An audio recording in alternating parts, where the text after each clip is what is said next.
Chapter 6. "Cocoa, old fellow, we're moving," Quillerin announced happily on Tuesday morning as he took the doggy bag from the refrigerator and prepared a breakfast for the cat and himself. Reviewing the events of the previous evening, he had to admit that the decorating beat had its advantages. Never had he received so many compliments or tasted such good food, and the offer of an apartment was a windfall. Coco was huddling on a cushion on top of the refrigerator. The blue cushion that was his bed, his throne, his Olympus. His haunches were sticking up like fins. He looked uncomfortable, apprehensive. "You'll like it at the villa veranda," Quillerin assured him. "There are soft rugs and high bookshelves, and you can sit in the sun on the balcony. But you'll have to be on your best behavior. No flying around and busting lamps." Coco shifted weight. His eyes were large, troubled circles of blue. "We'll take your cushion and put it on the new refrigerator, and you'll feel right at home." At the Daily Fluxion an hour later, Quillerin reported the good news to Odd Bunsen. They met in the employees' lunchroom for their morning cup of coffee, sitting at the counter with pressmen in square paper hats, typesetters in canvas aprons, rewrite men in white shirts with the cuffs turned up, editors with their cuffs buttoned, and advertising men wearing cufflinks. Quillerin told the photographer, "You should see the bathrooms at the villa veranda. Gold faucets." "How do you walk into these lucky breaks?" Bunsen wanted to know. It was Lyke's idea, and Norton likes to make generous gestures. He likes to be liked, and he's fascinated by newspaper people. You know the type. "Some newspapers wouldn't let you accept a plum like that, but on a Fluxion salary, you have to take all you can get," the photographer said. "Was there any conversation about the robbery?" "Not much, but I picked up a little background on the Tates. Did it strike you that Mrs. Tate had a slight foreign accent?" "She sounded as if she'd swallowed her tongue." "I think she was Swiss. She apparently married Tate for his money, although I imagine he was a good-looking brute before he went bald." "Did you notice his arms?" the photographer said. "Hairiest ape I ever saw. Some women go for that." There was a tap on Bunsen's shoulder, and Lodge Kendall sat down on the next stool. "I knew I'd find you here, gold bricking as usual," he said to the photographer. "The detectives on the Tate case would like a set of the photos you took. Enlargements preferably, especially any shots that show the jades. How soon do they want them? I've got a lot of printing to do for Sunday." "As soon as you can," Quillerin said. "Any progress on the case?" "Tate has reported 2 pieces of luggage missing," said Kendall. "He's going away for a rest after the funeral. He's pretty shook up. And last night he went to the storeroom to get some luggage, and his 2 large overseas bags were gone. Paolo would need something like that to transport the jade. I wonder how he'd get a couple of large pieces of luggage to the airport. He must have had an accomplice with a car. By the time Tate found the stuff missing, Paolo had time to fly to Mexico and disappear forever in the mountains. I doubt whether they'll ever be able to trace the jades down there. Eventually they may turn up on the market, a piece at a time, but nobody will know anything about anything. You know how it is down there.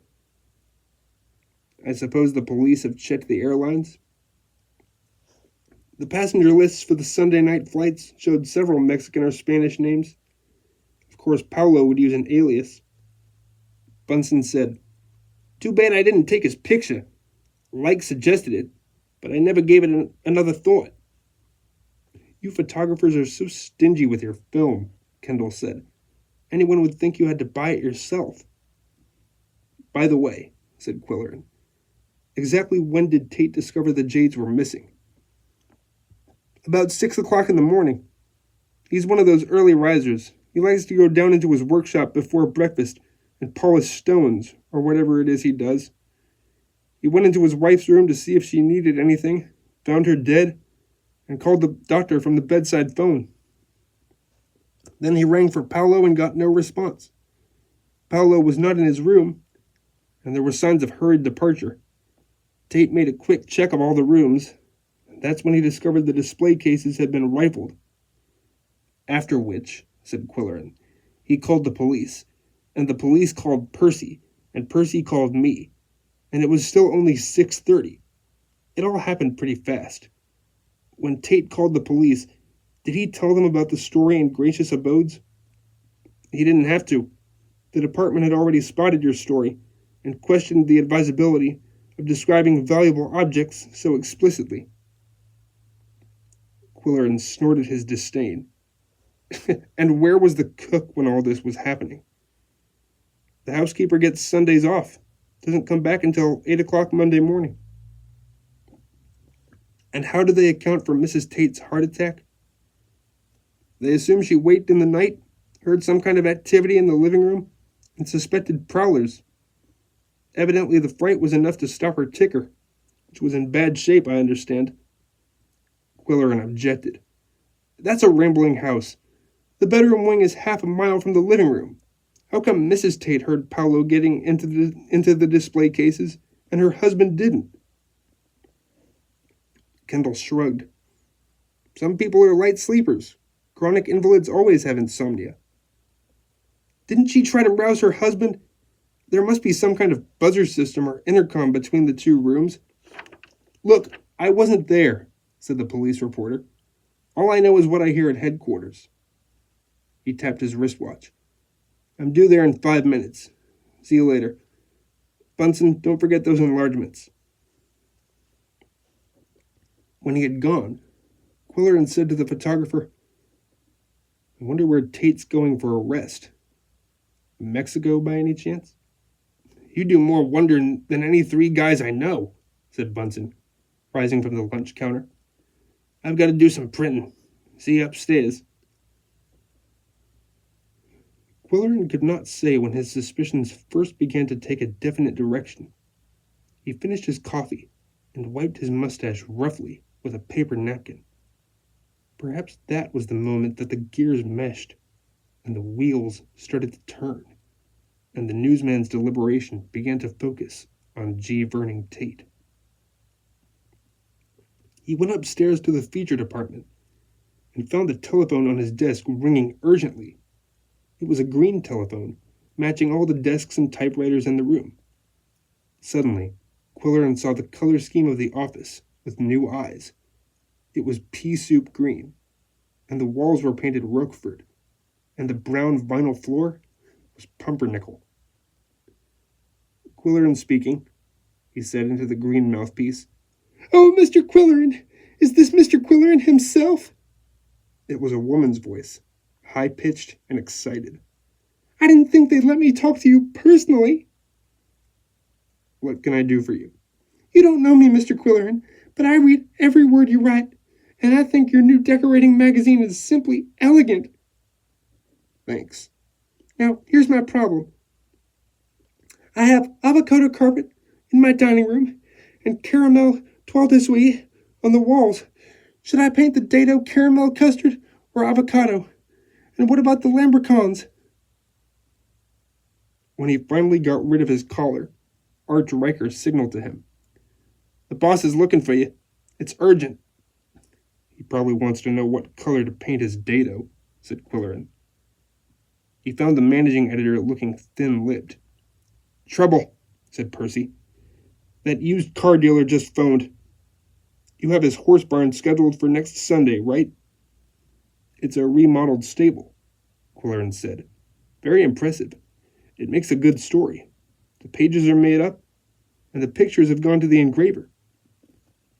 He wants the story killed. I tried to persuade him to let it run, but he insists on withdrawing it. He was hot for it last week. Personally, he doesn't object. He doesn't blame us for the mishap in Muggy Swamp, but his wife is worried sick. She's having hysterics.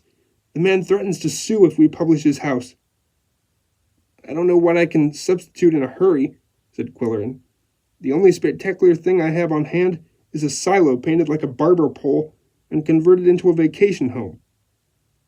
Not exactly the image we want to project for Gracious Abodes, said the editor. Why don't you ask Fran Unger if she has any ideas? Look, Harold, said Quillerin with sudden resolve. I think we should take the offensive. What do you mean? I mean, conduct our own investigation. I don't buy the police theory.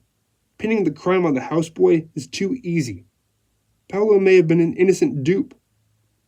For all anybody knows, he could be at the bottom of the river. He stopped to get the editor's reaction. Percy only stared at him. That was no petty theft, said Quillerin, raising his voice, and it was not pulled off by an unsophisticated, homesick mountain boy from an underdeveloped foreign country. Something more is involved here. I don't know who or what or why, but I've got a hunch. He pounded his mustache with his knuckles. Harold, why don't you assign me to cover this case? I'm sure I could dig up something of importance. Percy waved the suggestion away impatiently.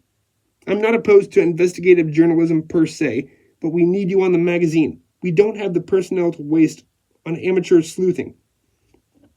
I can handle both. Just give me the credentials to talk to the police, to ask a few questions here and there. No, you've got enough on your hands, Quill. Let the police handle crime. We've got to concentrate on putting out a newspaper. Quillerin went on as if he had not heard. He talked fast. There's something suspicious about the timing of that incident. Someone wanted to link us with it, and that's not the only strange circumstance. Too much happened too fast yesterday morning. You called me at 6:30. What time did the police call you, and what time did they get the call from Tate? And if Mrs. Tate heard sounds of prowlers, why didn't she signal her husband? Can you believe there was no intercom in that house? All that plush decorating, and not even a simple buzzer system between the invalid's bed and the sleeping quarters of her devoted husband? Percy looked at Quillerin coldly. If there's evidence of conspiracy, the police will uncover it. They know what they're doing. You keep out of it. We've got troubles enough. Quillerin combed his mustache. There was no use arguing with a computer. Do you think I should make an appearance at the funeral tomorrow? He asked. It won't be necessary. Will be adequately represented. Quillerin went back to his office, muttering into his mustache. Play it safe. Don't offend. Support the advertising department. Make money. Ugh. Why not? Said Archriker. Did you think we were in business to disseminate news?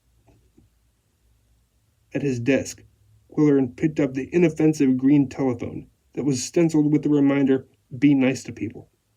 He called the photo lab. When you make those enlargements of the jades, he said to Bunsen, make a set of prints for me, will you? I've got an idea.